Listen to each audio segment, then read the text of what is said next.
Good morning and welcome to another recent reads. This is going to be Peace Talks for Realmathon themed because those happening this weekend.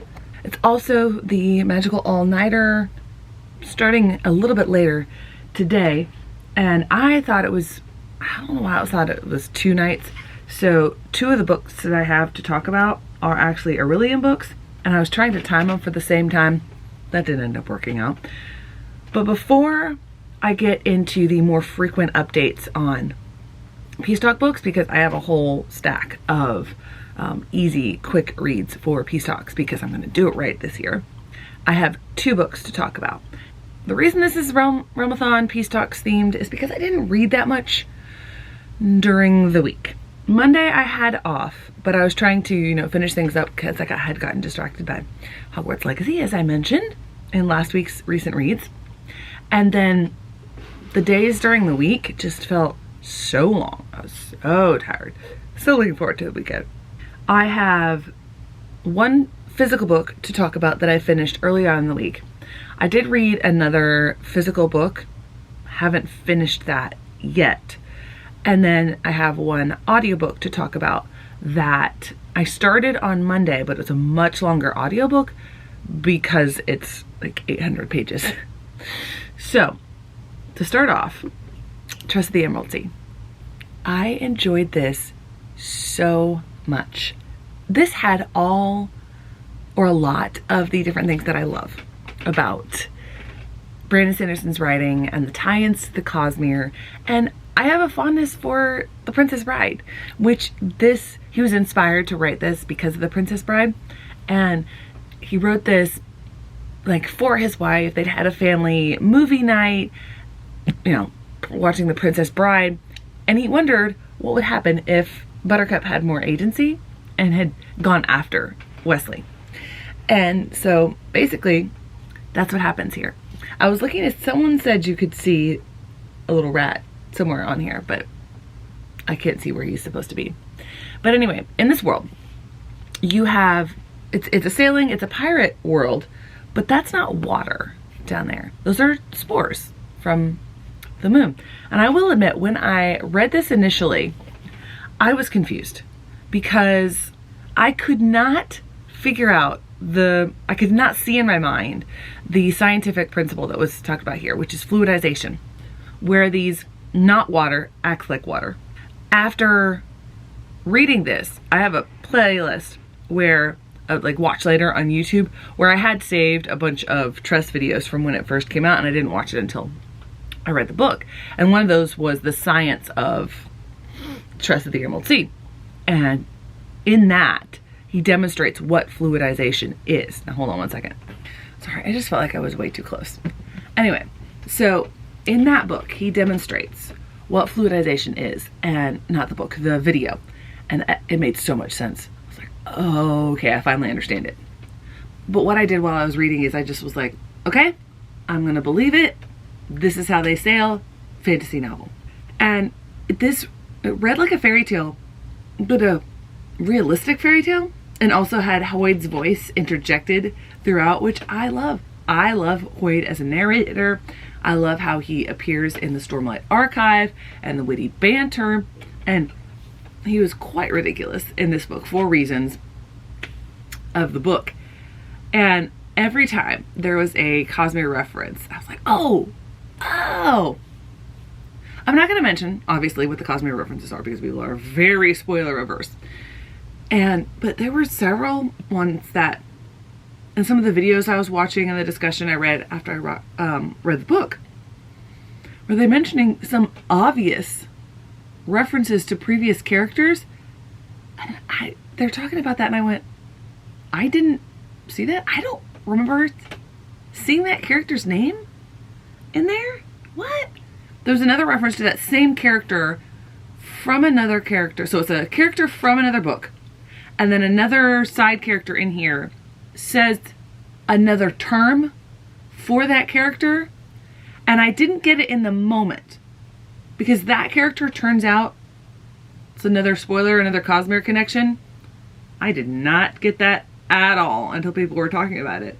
And in hindsight, I was like, oh, now knowing with this character in the book, now knowing what he is, now knowing his Cosmere connection, that statement makes sense. I remembered that statement.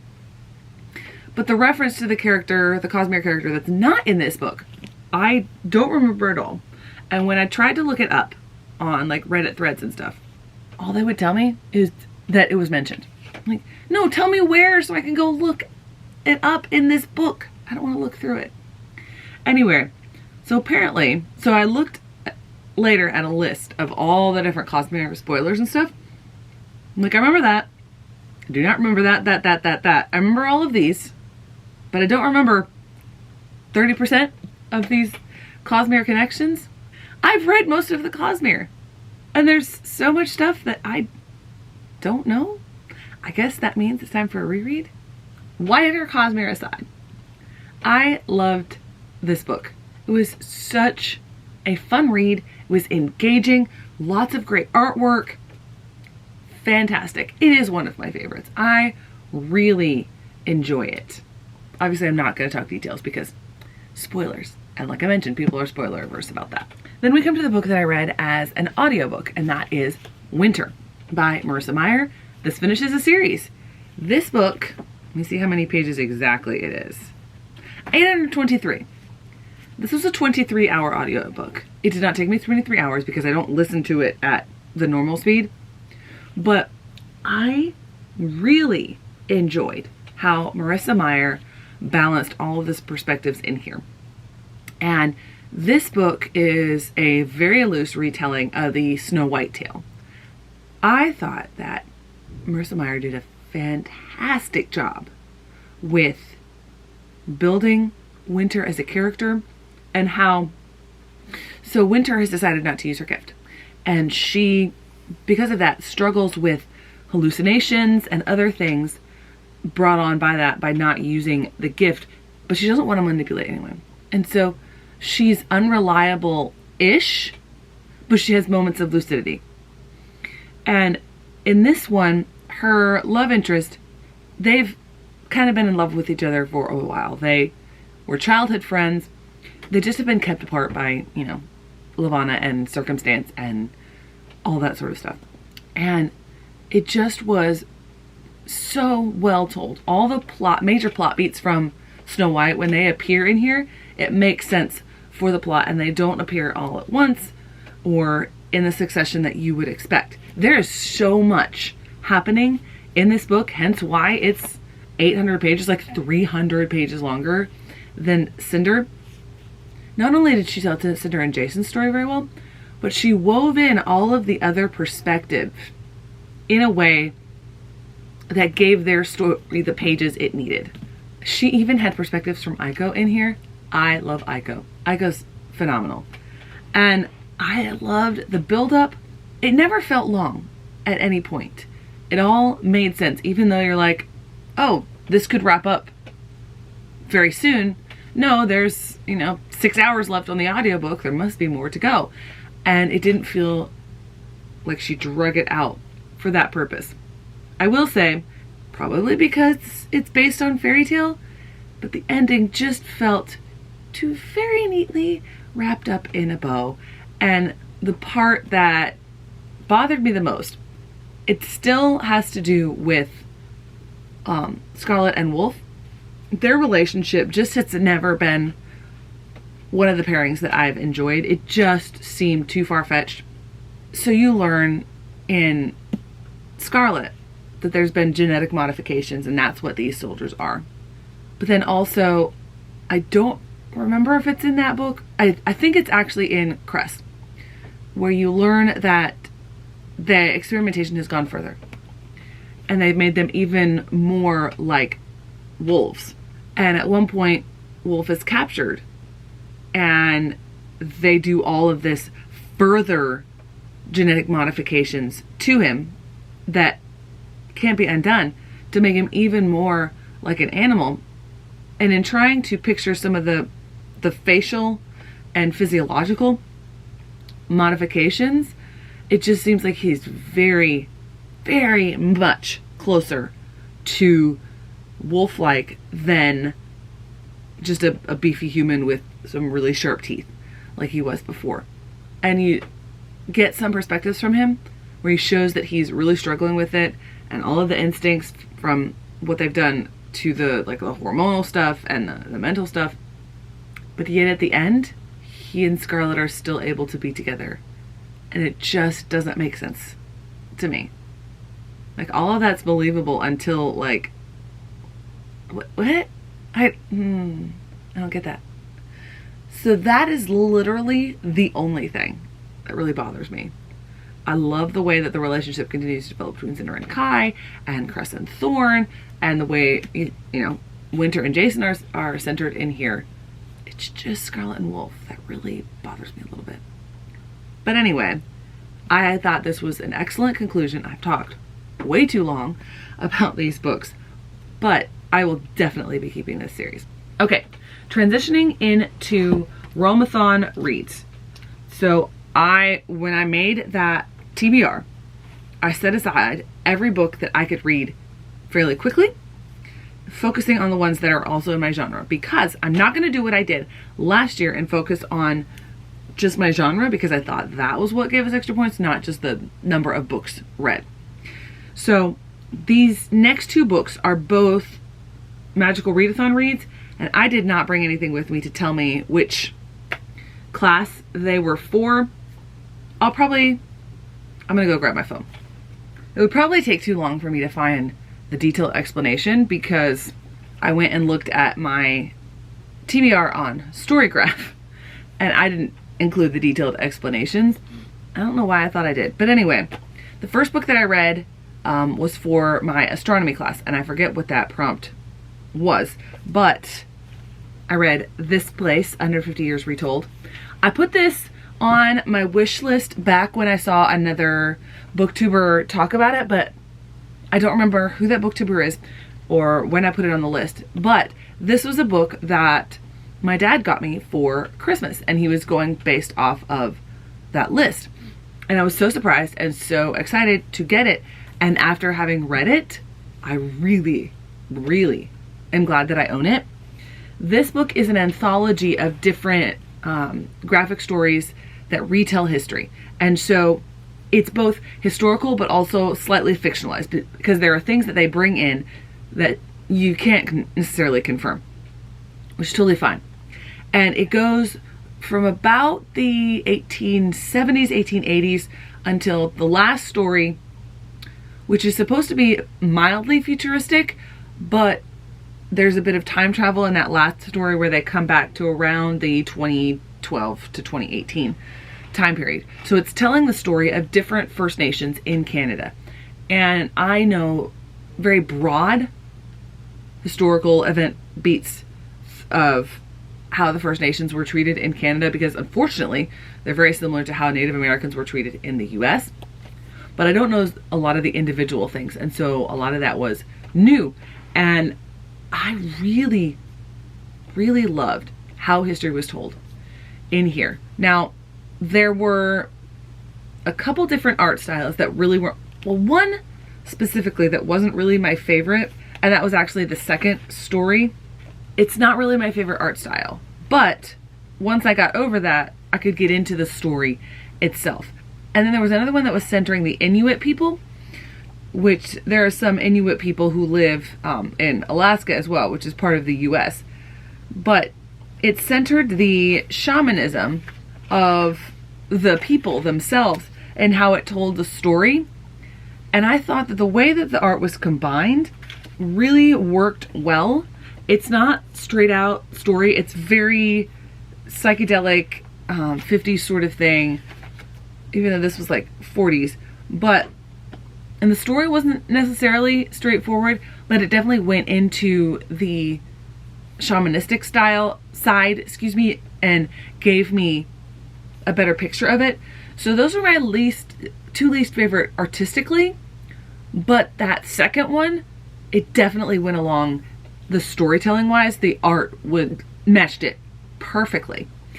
And I just really enjoyed my time, and I appreciated what was done here. These stories need to be more widely told, and it whet my appetite to learn more about this. I highly recommend this book. And I think it earned me 42 points. I haven't entered it. I need to enter it because we need to enter it like this weekend for it to count for Peace Talks. But it earned me 42 points without the 10 points for Peace Talks. So that's 52 with this book. It's going to be a negative 42 because I was just looking at that. Negative 42 against, I haven't decided which realm, but then I'll get 10 points positive for Peace Talks, and I think that's only 10 points positive. All the Peace Talk points are positive defending your realm, but the other points are negative against some other realm. And I've had 2 hits so far with my Realmathon reads, because the next one that I read is one that I got in my comics subscription, and I really need to get going on that whole, is this subscription worth my money? And I need to make the whatever chart that I'm going to do to evaluate whether these subscriptions are worth my money, because this is one of those. This is autobiographical memoir, and the thing that is so cool about this, well, one of the things that is so cool about this for me is he just won the Caldecott. Like, he's an illustrator of other books, and he literally just won the Caldecott. I saw that yesterday. I'm like, I'm reading that book. It tells the story of when he got to go on one of those educational tours, whatever, to Europe. Spent 3 weeks. And it was the summer between 8th grade and 9th grade. So summer between middle school and high school. Just the way that he told the story was just so endearing and so engaging. And it's slice of life. The things that, and he acknowledges it in the author's note at the end, the things that they were able to do. Because he's connected with a lot of the people that were on this trip, like on Facebook and etc. And he talks about how they look back and they're like, we would never let our kids do some of these things and go off on their own. I'm looking at that from the eyes of a teacher going, you let 13-year-olds navigate by themselves in Europe? Like they didn't sneak in. They had tickets and ended up getting to watch a Wimbledon match with John McEnroe, which, mind-blowing. And it just was so adorable. I got to the end and I closed and I went, that was so much fun. So this is definitely well worth the read. This one is not getting rated. This place is, because it's just general nonfiction. Because this is a memoir, I'm not going to rate it, but if I did rate it, it would be super high. This one is not earning as many points. I don't have my little sticky note with the points on it back here. It's earning about, I think, like 28-ish if I remember, and I think it was positive, but that does not include the 10 points bonus for being during Peace Talks. So I'm going to try to come back here every couple books. I have a big stack that I hope to get to, and the next couple that I'm going to read, I'm going to save my other Aurelium read for during the late night session that starts a little bit later today. And also, it's an SEASL book, and I need to come up with my ranking for that, so as I read it, I can evaluate it on those things. But I'm probably going to come back every couple books, talk about them, and there's probably going to be a lot of check-ins. Probably just going to be these couple days. Not probably, it's going to be for this week's recent reads. Okay, I am back with another update, and I this time have 4 books to talk about. I am in the middle of Spare by Prince Harry. Little under the middle, I should say. That's my audiobook, and I'm going to listen to a little bit more tonight, I think. As far as physical reads go, I have finished, 5, not 4. I miscounted on there. Let's go ahead and get started with The Unfortunate DNF. And that is What's the Furthest Place from Here. I got a handful of pages into this and just realized it is not for me at all. There was a lot of foul language. There was a lot of gross, like, body stuff, and it's post-apocalyptic, and this is just not for me, which makes my comic subscription just really difficult because I've had success. This was a rousing success. This was not. So unfortunately, this was a DNF. Okay, so let's go in the order that I finished. The next book I think it earned me about negative 32 points against another team, but because it's my realm's genre and done during Peace Talks weekend, that was 20 positive points for Ilma, for my realm. Take this off now. That book is It's Lonely at the Center of the Earth. So this is, as it says, an autobiographical novel. And this was a fascinating read that was a look into what the author, Zoe Thorogood, has endured as someone who struggles with chronic depression and has since she was a child. And she illustrates it in rather unique, sometimes quite, I'll just say interesting, artistic styles. So she often will use things like this face to cover up her own, as if she's putting on a mask. Sometimes it gets a lot weirder than that. So some of the artistic storytelling choices were not what I prefer, but I'm not judging her choices because this is her story. And her choices make sense for how she sees things in her brain and how she's telling this story. And I think it's a really fascinating look into that. And I appreciate having the opportunity to read it, to gain an insight into her story. I know that it took a lot for her to write this, to publish it. This book, though, is not the type of graphic novel or literature that I necessarily gravitate towards. And I don't think it's something that I'm going to keep in my collection, but I do not regret reading it. Next, we have one that I was interested in even before it was on the SEISL list. And I'm going to talk about a few other things about it when I do my SEISL project videos. I still need to make up my graphics and ranking sheets or whatever I'm going to use for it. So I don't have that for this.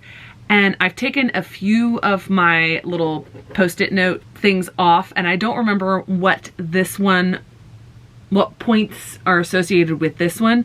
So it's either plus 29 or plus 40 without the extra for being in my genre and also during Peace Talks. I loved this book. I love the way that Huda is telling her story, telling about her life experiences. It's a coming of age, going into being a freshman in high school in a place where she used to be the only girl wearing a hijab, aside from her sisters, to being one among many because her family has moved to Dearborn, Michigan. And she's trying to figure out who she is, trying to make friends, all very normal stuff. Just with this added other layer on there. It's a style, it's a storytelling technique that works for my brain. And I really enjoyed this, and I think it was well done. And as a little spoiler into that SEISL part, I think this would definitely appeal to the target audience of young adult readers. Next, we have a book that definitely was a success for me, but probably not one that I'm going to hold on to. It might be, I'm still deciding, and that is Impossible Jones. This is a compilation of the first 4 issues, and what I have realized by reading this is superhero comics, comic style, is just not for me. The way that it does storytelling, I keep coming back to this, it just doesn't work for my brain. And there were pieces missing to this that I wanted to understand. But as far as the character of Impossible Jones goes, I thought it was so fun. There were so many things in here that were just fun to read and enjoy and experience this world, this take on a superhero trope where she's a thief, but suddenly she opposed a bad guy and now they think, oh, she's a superhero. And she's like, I guess, kinda. So, because, you know, she has this stereotypical superhero origin, an accident gone wrong.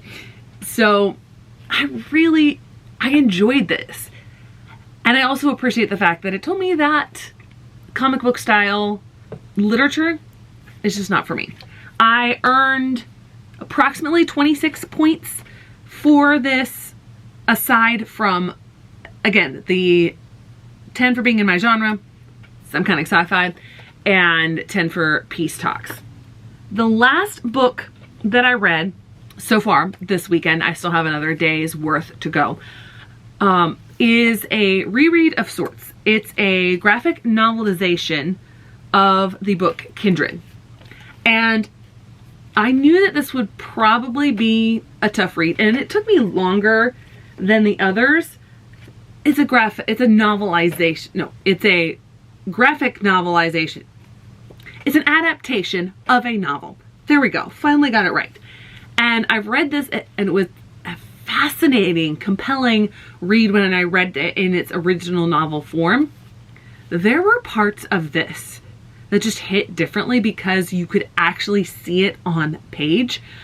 And I thought that's what makes this so compelling, so worthwhile to read. Now, I will say the particular art style and how faces are portrayed just didn't do it for me, but I really admire the way that the adaptation, the artists, so it's by Damien Duffy and John Jennings. I think they did a fantastic job in translating these very complex, very gut-wrenching, and sometimes horrific things that happened in the novel to the graphic novel form, and this was definitely well worth it. I am going to pause for just a second because I'm going to talk about all of the different books that I have read thus far from my comics subscription. I have read, okay, so I will say 3 of these were original, like the actual picks. So It's Lonely at the Center of the Earth, the DNF, What's the Furthest Place from Here, and Impossible Jones. And that goes along with, I think it was the Peanut Butter Sisters, I think that's what it was called, and one other that I appreciated. I just don't think I held on to them. I'll have to look over at my graphic novel section. Like, they worked-ish. Oh, I think it was Momo? Anyway, they're just not necessarily what I'm looking for. Then we've got a couple of the replacements. We have Kindred. That was the replacement that I chose. This was fantastic, and I'm so glad I had the opportunity to purchase it, although I didn't need this subscription to purchase it. The other kids pick that I switched out with was also adorable. Not one that I would have paid that price plus shipping for, but I think what this is telling me is the comic subscription might not be for me. So I'll have to weigh my choices going forward, because I've had some hits graphic novel wise overall in what I've read, and I really like that form of storytelling. I just haven't found the exact right ones for me yet. Okay, it's time for another check-in. I have 3 books to talk about. I am halfway through another one. I thought I might have finished that one by the time of this update. I'll finish it in a couple hours. I hope to have at least 2 more books to talk about when I wrap this whole thing up. It would be really nice to have tomorrow off, but I don't, alas. I'm going to start with the audiobook that I read, and that is, I'm going to take my little sticker off. That is Spare by Prince Harry. And it was an interesting, my camera's trying to focus on his face. It was an interesting experience because I have heard a lot about not just his story, but this book. I've watched a couple reviews. My mom has actually read this before me. She read it back in January, mainly during the Houston Marathon when we were doing that. And we talked through it. We talked about a lot of different stuff. And so it was interesting coming and reading it, experiencing it for myself, but also there wasn't as much quote unquote new stuff that was going on, but it was a really interesting look into his life and how everything has unfolded in his life, which is just, it's fascinating, it's tragic, and it's also intriguing. And intriguing is a synonym for fascinating. I'm at a loss for the words that I want for this. I will say one of the things that's coming to mind right now is how much I could hear in his voice just how much he loves his wife, because his voice takes on this different tone when he's talking about his wife. And that's just so refreshing to hear. And it's so illuminating. And the way that he talked about his relationship over the years with family members, with the memory of his mother, with the paparazzi, his other previous relationships. It's hard to rate. It's hard to talk about a memoir. It's hard to get into that. There were a lot of things that he didn't talk about. I forget, there was something that came up and I'm like, oh, it was the Koh-i-Noor, the very large diamond that I think is going to be in the crown that Camilla uses on the coronation. Interesting fact there. But the fact that that diamond does not belong to the British monarchy. Not really. It was basically stolen from a child. Very young monarch in India. He mentions the Koh-i-Noor. I don't know if I'm saying that correctly, but anyway, he mentions that very large diamond, which I have other associations with as well. There's a Doctor Who episode from season 2 of the reboot. But anyway, he mentions it, and there's also what feels like an offhanded comment about it may have been stolen. Just keeps on going in whatever he was talking about. I'm like, oh, you really could have dug in there. But I think Mara, from books like Whoa, talked about this well when she mentioned that this doesn't feel like he's done with his journey and understand it and coming to terms with things that he was so immersed in for all of his life. And it doesn't excuse anything. It's going to take a while to change that thinking. I thought this was just a fascinating look into it. And in the future, will he be publishing other books? Probably. I think I heard that this was a multi-book deal. And it'll be interesting to see if he's done more work on it. If more comes out, if he comes out against the monarchy and the British Empire and what they've done. I really appreciated getting to read this. And here's a book that I know will be on the Goodreads Choice Awards list. Next we have 2 graphic novels that I have read, neither of which are for my genre, and neither of which did I write up little things like this to the points that I get for Realmathon. This was also a magical readathon read, but I forget which class. Again, I didn't write it down. For Realmathon, this was negative 26 points to another realm. I haven't decided which realm yet, but it is plus 20 for my genre, for my realm's genre, and for page length, and also there's going to be an additional 10 points to my realm for Peace Talks. These next 2 books, the graphic novels I mentioned, I didn't do that for. I just was pulling things. I might get to these during Peace Talks. Both of these were adorable and I loved them. The second one that I talk about, I loved even more than this one. It might be one of my favorite graphic novels of all time. So the first is the Tea Dragon Festival. I purchased this a couple weeks ago during spring break at that local bookstore. It was part of my tax return book haul.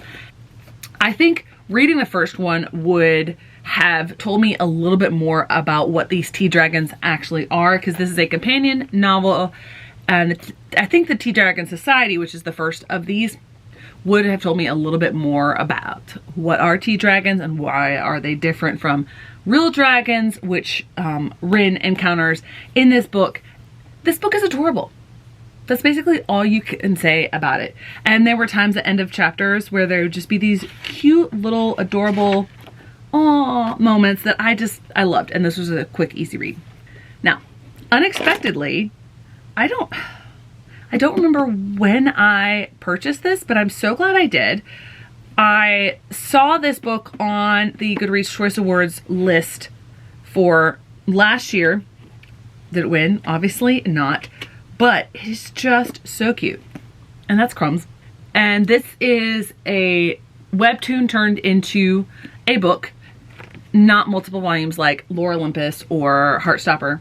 But it's just an adorable, like, it's a heartwarming romance in a magical society where they have technology. But so this right here, that's like the magical assistant, like the quote unquote Siri of their phones, but it's magic. It's so cute. I really liked the character growth. It's coming of age-ish, along with being a romance and an exploration of this world, and I could not get enough of it. I hope this is not the end of this story. I hope that there's more. I don't know that there will be because of the way that this wrapped up, but this is just adorable. And I realized I didn't say all that much about it and gushing about it, but I have read a lot this week, especially in the past 32-ish hours. Let's see. I have most of the books here that I have read this week, but it seems like there's some missing. So I'm gonna have to make sure I have, oh, there are some missing because I put them over there. I need to go grab them, but I'm hoping to finish at least 2 more books because when I was cleaning up in my library, I discovered another book that I got in a recent haul that was going to be perfect for Peace Talks, and it was just sitting off in the corner. I'm like, oh, great, glad that I found it. So hopefully I'll be wrapping that up as well in my last update of this recent reads. Okay, so I am back with the last update of this week's recent reads to wrap up this weekend of Peace Talks. I have one more book that I read physically and one more book that I read as an audiobook. The first of those quote-unquote last books that I read physically is Extraordinary by V.E. Schwab. As I was cleaning up my library yesterday, I realized that I had forgotten to set this aside. I got this in a haul I did from Owl Crate. Yet again, do I have a book buying problem? Yes. That's not the video for this. Anyway, Extraordinary takes place between Vicious and Vengeful, and it stars characters that you don't really see in either Vicious or Vengeful. I mean, Eli and Victor are present. There are flashbacks on how they got into it. That was interesting to see. With this being so short, I did wonder why we were spending so many panels on the exposition, basically the world building, the origin, the villain origin story. The other characters you haven't seen before, and so I wonder why they're being highlighted in here and if more is going to come of it. I've heard that it is or that it isn't. Not really sure. I did enjoy this look at other EOs and other ways of fighting back against both Eon and Eli, although the very end of this was rather interesting. And I also appreciated the artwork in here and how it portrayed different things. It gave it another visual representation of things. So this was a nice quick read, and I'm glad that I have it now. Definitely would not have paid full price because, you know, it's so short, and I have a hard time paying more for shorter works like this, but half off, definitely worth it. And then the last book that I read this weekend of Peace Talks this week is a hyped book that took me a while to read, and actually my mom read before me, although not as far before me as Spare, and that is I'm Glad My Mom Died by Jeanette McCurdy. This has been so talked about, especially last year. Like, this was like the book on BookTube, the memoir, and I can see why. Jeanette McCurdy has a very engaging writing style. It draws you in, and when you look at all of the generational trauma that happens in this book, it's so eye-opening. After her mom dies, there are a few different scenes where she relates different interactions that she had with her grandmother, her mom's mom. And as soon as she does that, you realize why her mom is the way that she is. It's been passed down because her grandmother is just as much of a, let's just leave it at that. Her grandmother is very similar in the way that she manipulates and is overly emotional, ridiculously, and I guess you could say emotionally abusive. But her mom definitely is.